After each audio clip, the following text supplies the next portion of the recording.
Are aliens using Antarctica as a home base? Or is Antarctica their real home? Strange, inexplicable sightings of incredibly advanced aircraft have been noted for hundreds of years all across the planet, leading many researchers to believe we may never have been alone on this planet. There is speculation about the likelihood of a strange variety of beings that may have been native to Antarctica before it froze over during the Middle Ages. Some even suggest that Egyptian pharaohs and world rulers may have regularly conducted trade with a far-off yet unknown mysterious culture. This culture is now forced to abandon the surface, living reclusive lives deep beneath the frozen ice sheet that now makes the surface of their once fertile homeworld a desolate wasteland. Helping support further research into Antarctica is critical for the future of humanity and requires support from viewers at either Patreon or any of the links in the description box below. What might be found at the South Pole could change life as we know it on Earth forever. In today's video, I would like to show you something in Antarctica that looks very much like this. Giant buildings, skyscrapers, and this is of course the two footprints of the Twin Towers, leave these massive indentations in the rock where they stood. Even if you could scoop up entire cities off the planet and get rid of them, you would still see the evidence of the city having been there simply from the weight and the depressions in the underlying surface. And that's the focus of today's video. We've actually found this, very strangely, recently, October, in St. Augustine, Florida, over at the old Catholic mission called Mission Nombre de Dios. There was records that were uncovered of a priest that had found these walls from a 17th century stone church, and they've uncovered them and begun to excavate them. But once again, even structures this old in a place like Florida, where everything grows over so quick, they will leave evidence almost indefinitely of having been there. Now, if you haven't been to St. Augustine, Florida, I would highly, highly recommend, if you have it in your ability to do, to take a trip to understand history, to understand the history of our country. This city predates the Pilgrims by nearly 100 years. 1565, St. Augustine was a city. The Pilgrims didn't even arrive until 1620. So 55 years, I guess. It was Spanish territory all the way up till right before the Civil War. And currently, the light show is rated top 10 in the world. Over 1 million lights decorate the city. And you can drive around at 2 o'clock in the morning and it's bright as day. This is a picture of the Lightner Museum, another fantastic thing to visit in St. Augustine. It's a collection of one man's travels, 3 stories of some of the most interesting things from everywhere. And St. Augustine is just replete with places to visit like this. You can walk around in the old town and the streets would remind you of being in 13th century Europe. The churches, the buildings, the armories, everything is just like walking back in time. But without any further delay, let's go down to Antarctica.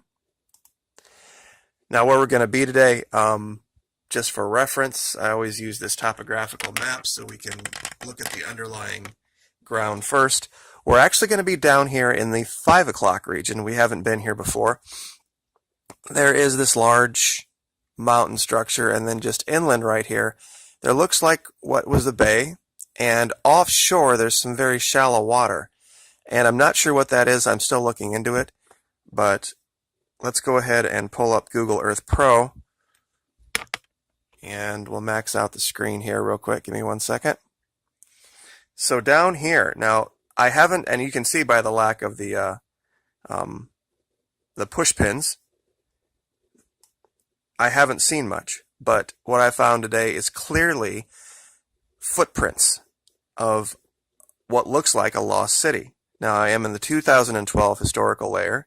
I've always recommended that people do this. Now, when you look at it from above, you see a lot of striations and you think, okay, that's just evidence of the retreat of glaciers. But when you look closer and you really look at the shapes, it looks like buildings and roads. Here it's very, very light to see right here, but you see what looks like what would have been perhaps a road, which would have been, in this case, elevated because of the depressions of the buildings. And then you see square structures and then perhaps an alleyway behind.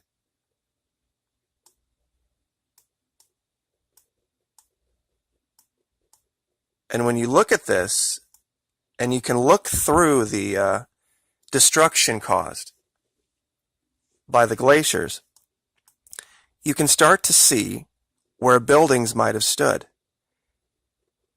And as we move out closer to the coast here, it becomes a lot more apparent. Now, I've labeled this section Ancient Manhattan because Manhattan, of course, is this tiny little peninsula spit of land that has all of these enormous, enormous buildings on it. And, of course, if you were able to somehow get rid of all the buildings, what you would see would be something like this.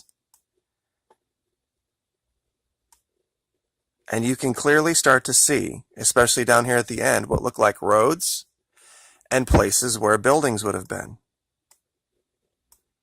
You see some that are, not perfectly 90 degrees, but down here, this very much looks like a port, especially over here. When you look at this,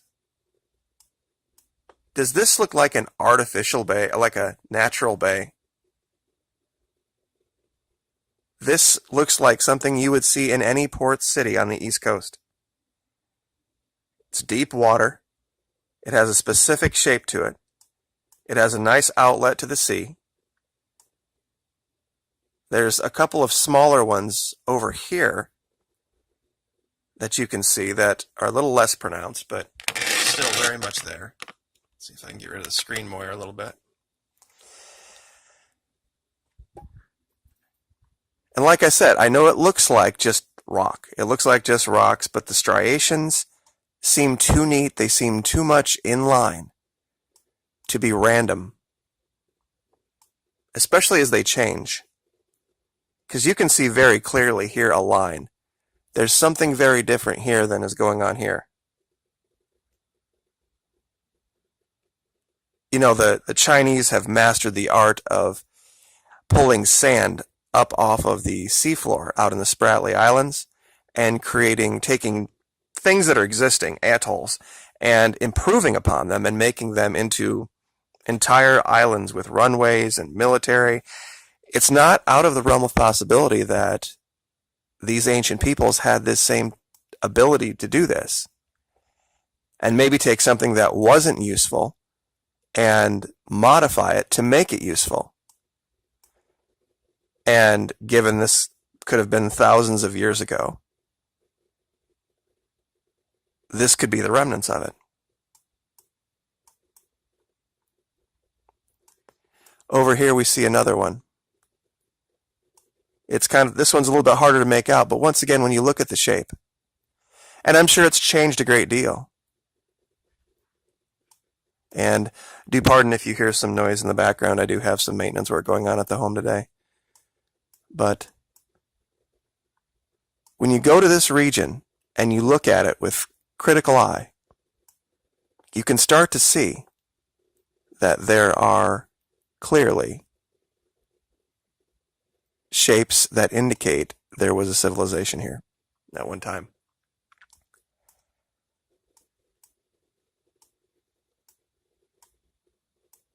Some of it looks a lot like just ponds and lakes, and this could be just evidence of that. But there's still something very organized about it that it's hard to put your finger on. And it does, a lot of it look like nature. It looks like things you would expect. But especially in this region, the footprints are pretty clear. You can see where, especially right here, this looks like a perfectly square building, probably very large, very heavy. Sat here at one time.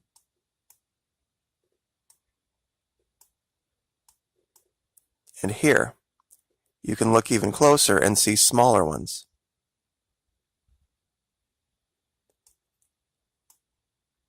Evidence of where their roads would have been.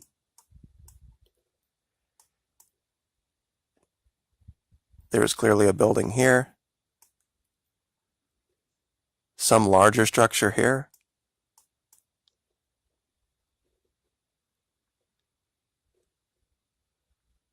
But we will leave it there. I didn't want to waste a whole lot of your time today with this.